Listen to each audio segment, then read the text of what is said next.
Hello all and welcome back to Ibex View. मैं BPSC से selected officer आपको 70वीं बीपीएससी की संपूर्ण तैयारी करवा रहा हूँ।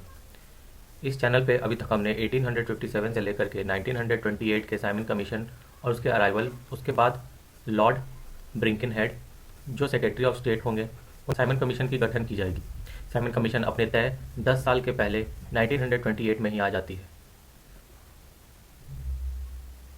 लॉर्ड ब्रिंकन हेड उस समय इंडियंस को चैलेंज करते हैं कि वो अपना एक कॉन्स्टिट्यूशन नहीं बना सकते। इस चैलेंज को उस समय के लीडर्स एक्सेप्ट करते हैं, जिसमें ऑल पार्टी कॉन्फ्रेंस होता है 1927 में, और एक कॉन्स्टिट्यूशन बनाने की कवायद की जाती है, जिसमें मोतीलाल नेहरू लीड करेंगे और एक नेहरू रिपोर्ट फॉर्मलाइज करेंगे अगस्त 1927 में। ये सारा इवेंट्स मैंने आपको पिछले वीडियोज़ में पढ़ाया हुआ है बहुत ही ग्रेट डिटेल में, आप उसे जाकर के ज़रूर देखिए, आपको बहुत फ़ायदा मिलेगा। तो चलिए आज देखते हैं, जब नेहरू रिपोर्ट प्रेजेंट हो जाता है तो उसके बाद इंडिया किस तरह से सिविल डिसोबीडियंस मूवमेंट की तरफ बढ़ता है। तो चलिए शुरू करते हैं। तो जैसा कि मैंने आपको पहले वीडियो में भी बताया है कि उस समय इंडिया में 3 पोल्स होंगे, जिन पे इंडियन पॉलिटिक्स और ब्रिटिश के अपनाए गए एक्सपेरिमेंट्स का रिजल्ट इन 3 पोल डिसाइड करेंगे। पहला होगा इंडियन नेशनल कांग्रेस, दूसरा होगा हिंदू महासभा और तीसरा होगा मुस्लिम लीग। जब कॉन्स्टिट्यूशन फॉर्म करने की बात लॉर्ड ब्रिंकन हेड करते हैं, तो मोतीलाल नेहरू द्वारा जो नेहरू रिपोर्ट बनाई जाती है, उसमें मुस्लिम लीग अपने सेपरेट इलेक्टोरेट की डिमांड्स को रखेंगे। ये सारा डिटेल मैंने आपको पिछले वीडियो में पढ़ाया है। कलकत्ता सेशन 1928 में जब नेहरू रिपोर्ट को रखा जाता है, तो एक बार फिर से कांग्रेस के लीडर्स के बीच में मतभेद या स्प्लिट की नौबत आ जाती है। कुछ लीडर्स डोमिनियन स्टेटस की डिमांड, जो नेहरू रिपोर्ट का फोकस पॉइंट था, उससे नाखुश रहते हैं। वहीं कुछ लोग कंप्लीट इंडिपेंडेंस या पूर्ण स्वराज की मांग करने को कहते हैं। पूर्ण स्वराज में मांग करने वाले उस समय प्रमुख जवाहरलाल नेहरू और सुभाष चंद्र बोस होंगे, जो कि नेहरू रिपोर्ट के नाखुश होने के बाद इंडिपेंडेंस फॉर इंडिया लीग की फॉर्मेशन करेंगे। इंडिपेंडेंस फॉर इंडिया लीग, ये यूपीएससी में पूछा हुआ प्रश्न है। नेहरू रिपोर्ट जब रखा जाता है तो उसके साथ एक कंडीशन रखा जाता है कि अगर ब्रिटिश इसे 31 दिसंबर 1929 तक एक्सेप्ट कर लेती है तो ये एज इट इज एक्सेप्ट कर लिया जाएगा। अगर इस डेट के पहले एक्सेप्ट नहीं करती है तो फिर हम लोग कंप्लीट इंडिपेंडेंस के लिए पुश करेंगे या डिमांड करेंगे। इस कांग्रेस के इस रिएक्शन के बाद ब्रिटिश का रिएक्शन आता है, जहां इरविन एक स्टेटमेंट देते हैं, जिसे इरविन स्टेटमेंट कहा जाता है। इरविन अक्टूबर 31 में कहेंगे कि 1917 के डिक्लेरेशन, जिसे मॉन्टेग स्टेटमेंट कहा जाता है, उसमें ये इम्प्लिसिट है या ये स्वयं से अंकित किया जाता है, इंडिया को डोमिनियन स्टेटस की ओर ही ले जाना है। उस समय जो कंप्लीट इंडिपेंडेंस की इच्छा रखते थे या जो कंप्लीट इंडिपेंडेंस की वकालत करते थे, वो काफ़ी आहत होते हैं इस स्टेटमेंट से। इरविन ये भी वादा करते हैं कि वो एक राउंड टेबल कॉन्फ्रेंस करेंगे जब साइमन कमीशन अपना रिपोर्ट सबमिट कर देते हैं, ताकि उसमें बैठ करके बृहद रूप से चर्चा की जा सके। इसी बीच हम देखेंगे कि दिल्ली मैनिफेस्टो आता है 2 नवंबर को 1929 में ही, जहाँ पे प्रोमिनेंट नेशनल लीडर्स मिलते हैं और ये कहते हैं कि जो पर्पस होना चाहिए वो राउंड टेबल कॉन्फ्रेंस का, वो डोमिनियन स्टेटस तो हो, लेकिन उसे इमीडिएटली एक्सेप्ट किया जाए। राउंड टेबल कांग्रेस में कांग्रेस की मेजॉरिटी होनी अनिवार्य है। इरविन इस दिल्ली मैनिफेस्टो को रिजेक्ट करेंगे और यहाँ से फिर से ब्रिटिश और उस समय के पॉलिटिकल लीडर्स आमने सामने टकराव की स्थिति में आ जाएंगे।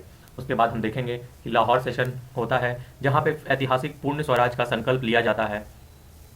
31 दिसंबर 1929 को जवाहरलाल नेहरू को प्रेसिडेंट चुना जाता है। उस समय उनका ओपनिंग स्पीच ये था कि we have now a open conspiracy to free this country from foreign rule. अब हमें अपने देश को बाहरी या ब्रिटिशर से आज़ाद करने के लिए अब एक खुली कॉन्स्पिरेसी या खुला षड्यंत्र रचने की ज़रूरत है।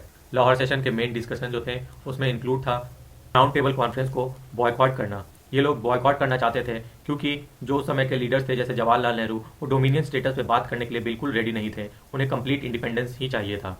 नेक्स्ट वो चाहते थे कि अब जो एम हो, नेक्स्ट जो कांग्रेस का एम है, उसे कंप्लीट इंडिपेंडेंस डिक्लेयर कर दिया कि अब कांग्रेस पूर्ण स्वराज प्राप्त करना चाहेगी। कांग्रेस वर्किंग कमेटी ने डिसाइड किया कि वो सिविल डिसोबीडियंस मूवमेंट लॉन्च करेगी, जिसका मेन फोकस होगा नॉन पेमेंट ऑफ टैक्सेस। इसी लाहौर सेशन में डिसाइड किया जाता है कि 26 जनवरी 1930 को भारत का पहला इंडिपेंडेंस डे या स्वतंत्रता दिवस के रूप में मनाया जाएगा। रावी के तट पर दिसंबर 31 को सारे लोग जमा होते हैं और वहाँ पे एक इंडियन ट्राई कलर फ्लैग को अडॉप्ट किया जाएगा और इनकलाब जिंदाबाद का नारा भी लगाया जाएगा। Finally Gandhi ji Lord Irwin को 31 जनवरी 1930 को 11 पॉइंट की अल्टीमेटम देते हैं। इस अल्टीमेटम में जनरल इंटरेस्ट, पीजेंट के डिमांड और ऐसे अन्य डिमांड रखे जाते हैं, और इस 11 पॉइंट अल्टीमेटम पे इरविन और गवर्नमेंट कोई भी पॉजिटिव रिस्पांस नहीं देती है। गांधी जी का ये कहना था कि अगर 11 पॉइंट अल्टीमेटम को नहीं माना जाएगा तो वो एक मास स्केल पे सिविल डिसोबीडियंस मूवमेंट लॉन्च करेंगे। गवर्नमेंट उनके इस धमकी को इग्नोर करती है, जिसके बाद फरवरी एंड में सॉल्ट को सेलेक्ट किया जाता है as a central formula for civil disobedience movement. Salt पे ब्रिटिश उसके प्रोडक्शन पे मोनोपोली कंट्रोल करती थी, प्लस उसके सेल्स पे टैक्स भी लगाती थी। सॉल्ट पे लगे टैक्स को मोस्ट इनह्यूमन या अमानवीय टैक्स बताया गया था, इसीलिए सॉल्ट को चुना गया ताकि वो लोगों के सेंटिमेंट से डायरेक्टली कनेक्ट किया जा सके। और ये एक ऐसा मीडियम है जिसे अमीर हो चाहे गरीब सभी तबके के लोग यूज करते हैं। जब विश्व के लोगों को ये पता चलेगा कि भारत में ब्रिटिश सरकार नमक के उत्पादन एवं उसके क्रय विक्रय में भी टैक्स लगाती है, तो ब्रिटिश की थू का फजियत तय थी। इसी के साथ गांधी जी दांडी मार्च का आह्वान करते हैं, जहां वो 12 मार्च 1930 को साबरमती आश्रम से अपने 72 अनुयायियों के साथ दांडी की ओर मार्च करेंगे। दांडी की यात्रा में वो 385 किलोमीटर की पैदल यात्रा तय करते हैं, जिसमें उन्हें 28 दिन का समय लगता है। वो फाइनली दांडी 6 अप्रैल 1930 को पहुंचते हैं। दांडी के तट पर हाथों में नमक उठाकर सॉल्ट के प्रोडक्शन के मोनोपोली को ब्रेक करने को सिग्निफाई करते हैं और यहीं से सिविल डिसोबीडियंस मूवमेंट को फॉर्मली लॉन्च कर दिया जाता है। ये क्वेश्चन बीपीएससी में पूछा हुआ है कि कितने दिन लगते हैं, कब स्टार्ट हुआ, कब पहुंचे, इसलिए मैंने पूरे डिटेल में इसे कवर किया है। जब गांधी जी नमक उठा करके सिविल डिसोबीडियंस मूवमेंट को लॉन्च कर देते हैं, तब ये मूवमेंट देश के बाकी हिस्सों में भी स्प्रेड होता है। ये आपको याद रखना है कि किस हिस्से में कौन जिम्मेदार थे, ये अक्सर एग्जाम में पूछा जाता है। तमिलनाडु में हम देखेंगे कि सी राजगोपालाचारी त्रिकुनपल्ली से लेकर के वेद नयरम तक सॉल्ट लॉ के लिए गांधी जी जैसा ही मार्च करेंगे। गुजरात में सरोजनी नायडू इसकी लीडरशिप करेंगी। मालाबार के क्षेत्र में के केलप्पन, आसाम के क्षेत्र में साइलेट से लेकर नोआकोली जो अभी के बांग्लादेश में है, यहाँ पर मार्च निकाला जाएगा। दांडी मार्च जैसा एक मार्च निकाला जाएगा। नॉर्थ वेस्ट में खान अब्दुल गफूर खान, जिन्हें फ्रंटियर गांधी भी कहा जाता है, वो पख्तून नाम का एक वीकली न्यूज़पेपर भी स्टार्ट करेंगे। गवर्नमेंट इसको देखते हुए हार्श मेजर लेती है और नेहरू और महात्मा गांधी को अप्रैल और मई में अरेस्ट कर लिया जाता है। जब बड़े लीडर्स एक बार फिर से अरेस्ट हो जाएंगे तो कांग्रेस वर्किंग कमेटी की बैठक बुलाई जाएगी, जहां मीटिंग में डिस्कस किया जाएगा और सैंक्शन किया जाएगा कि जो रेवेन्यू का पेमेंट है उसे हम लोग नहीं करेंगे। Non payment of revenue in ryotwari areas, जहाँ जहाँ रैयतवारी सिस्टम है वहाँ पे रेवेन्यू की पेमेंट नहीं करनी है। दारी एरियाज है वहाँ पे चौकीदारी टैक्स को नहीं पे करना है और सेंट्रल एरिया में फॉरेस्ट लॉ का उल्लंघन करना है। गवर्नमेंट का रिस्पॉन्ड फिर से तीव्र हो जाता है। अंग्रेजी सरकार इस समय पे बिल्कुल कंफ्यूज रहती है कि वो बल का प्रयोग करे कि ना करे। अगर बल का प्रयोग करती है तो कांग्रेस कहती है कि उन्हें दबाया जा रहा है, रिप्रेस किया जाता है। अगर वो बल का प्रयोग कम करती है तो कांग्रेस हल्ला करते हैं कि वो जीत गए, उनकी विक्ट्री हो गई है। फाइनली हम देखेंगे कि साइमन कमीशन की रिपोर्ट को पब्लिश किया जाता है 1930 में। दुख की बात यह होगी कि डोमिनियन स्टेटस तक की बात साइमन अपने रिपोर्ट में नहीं करते हैं। साइमन कमीशन में बात पब्लिश नहीं होती है। सिविल डिसोबीडियंस से अपने रेवेन्यू के लॉस को देखते हुए और देश में बढ़ रहे वायलेंस को देखते हुए लॉर्ड इरविन गांधी जी को बुलाएंगे, अपने साथ बैठा करके एक पैक्ट पर आने की कोशिश की जाएगी, जिसे फेमस गांधी इरविन पैक्ट भी कहा जाता है, जो मार्च 5, 1931 को होगा। तो दांडी मार्च के बाद अब तक जो पॉलिटिकल मूवमेंट हुई थी उसमें होगा कि फर्स्ट राउंड टेबल कॉन्फ्रेंस होगा, जो कि कंप्लीट फेलियर साबित होता है क्योंकि इसमें कोई भी कांग्रेस के लीडर्स पार्टिसिपेट नहीं करते हैं। वहीं दूसरे राउंड टेबल कॉन्फ्रेंस के जस्ट पहले 25 जनवरी 1931 को गवर्नमेंट सभी पॉलिटिकल प्रिजनर्स को रिलीज कर देती है, जिसके बाद गांधी जी इरविन से मिलते हैं 19 फरवरी 1931 को और फाइनली 5 मार्च 1931 को दिल्ली पैक्ट साइन किया जाता है, जिसे फेमस गांधी इरविन पैक्ट भी कहते हैं। दिल्ली पैक्ट इसलिए इंपॉर्टेंट हो जाता है क्योंकि जब इरविन पहली बार मिले थे 19 फरवरी 1931 में, तब गांधी जी ने कुछ डिमांड्स रखे थे। इरविन कुछ डिमांड्स को छोड़ करके बाकी सारे डिमांड्स पे एग्री हो जाते हैं और Gandhi ji civil disobedience movement को टेम्पररी पॉज करने का, इसे सस्पेंड करने का डिसीजन लेते हैं, जो कि दिल्ली पैक्ट के बाद हम लोग को देखने को मिलेगा। उसी के बाद कराची सेशन में जो 29 मार्च 1931 को होता है, उसमें कांग्रेस अपने गोल को पूर्ण स्वराज फिर से डिक्लेयर करेगी या रीइटरेट करेगी।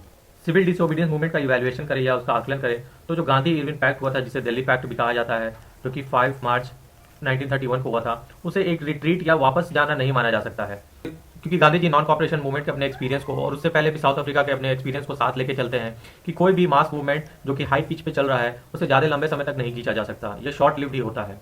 लोगों में थकान की साइन दिखने लगे थे, पीपल वेर एग्जॉस्टेड, इसलिए गांधी जी ने एक टेम्पररी पॉज लेने के लिए लॉर्ड इरविन के साथ पैक्ट किया। गांधी जी का मैंने पहले भी आपको बताया है कि उनका जो स्ट्रैटेजी रहता है ट्रूस स्ट्रगल ट्रूस का रहता है कि एक स्ट्रगल के पहले और उसके बाद अपने आप को कंस्ट्रक्टिव वर्क में लगाइए, जिससे कि आपका स्ट्रगल सक्सेसफुल हो सके। आगे बढ़ते हुए हम देखेंगे कि कराची सेशन में जहां कांग्रेस अपने पूर्ण स्वराज के गोल को फिर से दोहराती है, ये कांग्रेस सेशन जस्ट 6 दिन बाद होता है। 6 दिन पहले भारत के तीन सपूत भगत सिंह, सुखदेव और राजगुरु को लाहौर कॉन्स्पिरेसी केस में दोषी मानते हुए उन्हें हैंग टिल डेथ की ऑर्डर देती है। और फाइनली हम देखेंगे कि 23 मार्च 1931 को इन तीनों को फांसी की सजा दे दी जाती है। ये कराची सेशन इसलिए इंपॉर्टेंट है क्योंकि इसमें कुछ रेजोल्यूशन लिए गए थे। क्या रेजोल्यूशन लिए गए थे, आइए जानते हैं। पहला रेजोल्यूशन था कि कांग्रेस जो है इन तीनों मार्टियर्स के ब्रेवरी को सैल्यूट करती है। नेक्स्ट, दिल्ली पैक्ट को कांग्रेस एंडोर्स करती है, जिसमें इरविन ने गांधी जी के कुछ शर्तों को मानी थी और इसके तहत गांधी जी ने सिविल डिसोबीडियंस मूवमेंट को टेम्पररी सस्पेंड किया था। कांग्रेस अपने गोल को पूर्ण स्वराज फिर से दोहराती है कि उनका गोल सिर्फ पूर्ण स्वराज है। जो पहले नेहरू रिपोर्ट तक कांग्रेस का डिमांड डोमिनियन स्टेटस था, वो अब चेंज होकर के पूर्ण स्वराज हो गया है। इसी कांग्रेस सेशन में 2 रेजोल्यूशन अडॉप्ट किया जाता है। पहला फंडामेंटल राइट या मौलिक अधिकार का और दूसरा नेशनल इकोनॉमिक प्रोग्राम का। ये आपको याद रखना है, ये अक्सर एग्जाम में पूछा जाता है। सेकेंड राउंड टेबल और second civil disobedience movement. Lord Irwin के बाद जो वॉइसरॉय आते हैं वो लॉर्ड वेलिंगटन होंगे। वेलिंगटन काफी स्ट्रिक्ट रहते हैं। ये जानते हैं कि अगर गांधी जी को थोड़ी सी भी छूट दी जाएगी तो वो मासेस को इन्वोक करके एक छोटे से बात को भी मास मूवमेंट में कन्वर्ट कर सकते हैं।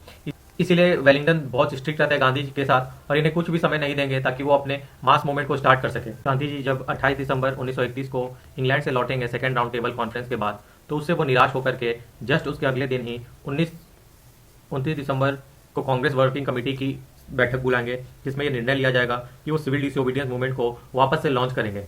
अभी तक हमने पढ़ा था सिविल डिसोबीडियंस मूवमेंट को दिल्ली पैक्ट या गांधी इरविन पैक्ट जो 5 मार्च 1931 को हुआ था, इसके बाद से सस्पेंड कर दिया गया था। वेलिंगटन जस्ट 5 दिन के बाद गांधी जी को अरेस्ट कर देते हैं, यानी 4 जनवरी 1932 को गांधी जी को अरेस्ट कर देते हैं। मैंने आपको बताया था कि वेलिंगटन कोई भी मौका गांधी जी को नहीं देना चाहते थे। लॉर्ड वेलिंगटन की गवर्नमेंट इस बार सत्याग्रही पे हार्श आएगी और उस पर रिप्रेसिव मेजर लेते हुए वुमेन को सबसे पहले सप्रेस किया जाएगा, प्रेस को गैग कर दिया जाएगा, उसे प्रतिबंधित कर दिया जाएगा और नेशनल लिटरेचर को भी बैन कर दिया जाएगा।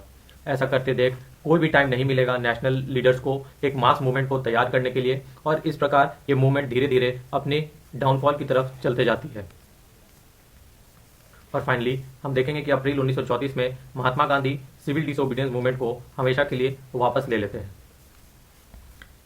इन सब के बाद हम देखेंगे कि 1932 में जो ब्रिटिश के पीएम रहेंगे रामसे मैकडोनाल्ड, वो इंडिया को कम्युनल लाइंस पे डिवाइड करना चाहते हैं और वो एक कम्युनल अवार्ड जिसे रामसे अवार्ड भी कहा जाता है वो अनाउंस करते हैं अगस्त 1932 में।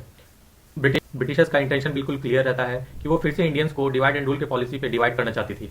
उस समय जो डिप्रेस्ड क्लास थे, जो माइनॉरिटीज थे, उन्हें डिप्रेस्ड क्लास कहा गया और इन सबको सेपरेट इलेक्टोरेट देने की बात की गई। गांधी जी ब्रिटिशर्स के इस डिसीजन से काफी ज्यादा नाराज होते हैं और वो कम्युनल अवार्ड को वापस लेने के लिए कहते हैं, लेकिन ऐसा नहीं करता देख महात्मा गांधी एक इंडिफिनिट फास्ट में चल जाएंगे, आमरण अनशन पे चले जाएंगे। 20 सितंबर 1932 को गांधी जी की तबियत को बिगड़ता देख सितंबर 1932 में पूना पैक्ट साइन किया जाएगा बी आर अम्बेडकर के द्वारा। बी आर अम्बेडकर उस समय डिप्रेस्ड क्लास के बिहाफ पे गांधी जी के साथ पूना पैक्ट करेंगे। पूना पैक्ट इसलिए इंपॉर्टेंट हो जाता है क्योंकि इसके थ्रू गांधी जी ने अपने अहमदाबाद के हंगर स्ट्राइक का यूज किया और इंडिया को कम्युनल लाइन पे डिवाइड होने से बचा दिया। वहीं बी आर अम्बेडकर अपने इंटेलिजेंस का यूज करके अपने बात को गांधी जी से मनवाने में भी सक्षम रहते हैं और वहीं दूसरी तरफ अंग्रेजों को एक मुंह तोड़ जवाब देने में भी सक्षम रहते हैं। पूना पैक्ट में बातें कही गई कि डिप्रेस्ड क्लास को या माइनॉरिटीज को सेपरेट इलेक्टोरेट नहीं दिया जाएगा, बल्कि उनके लिए सीट रिजर्व रखी जाएंगी। जो सीट रिजर्व रखी जाएंगी उनकी संख्या 71 थी, जिसे बढ़ा करके 147 कर दिया गया प्रोविंशियल लेवल पर, और सेंट्रल लेवल पर उनके लिए 18% रिजर्वेशन स्ट्रेट रखी गई। तो ये था पूना पैक्ट। तो इस चैनल पे अब तक हमने 1857 से लेकर के 1932 पूना पैक्ट के बारे में पढ़ा है। अगले वीडियो में हम गवर्नमेंट ऑफ इंडिया एक्ट 1935 और उसके बाद त्रिपुरी सेशन की तरफ बढ़ेंगे, जिसके बाद उसके बाद हम फिर Cripps mission, cabinet mission plan और फिर फाइनली इंडिपेंडेंस की ओर बढ़ेंगे। तो बने रहिए इस चैनल पे, जहां मैं आपको 70वीं बीपीएससी की संपूर्ण तैयारी करवा रहा हूँ। ये वीडियो देखने के लिए बहुत बहुत धन्यवाद।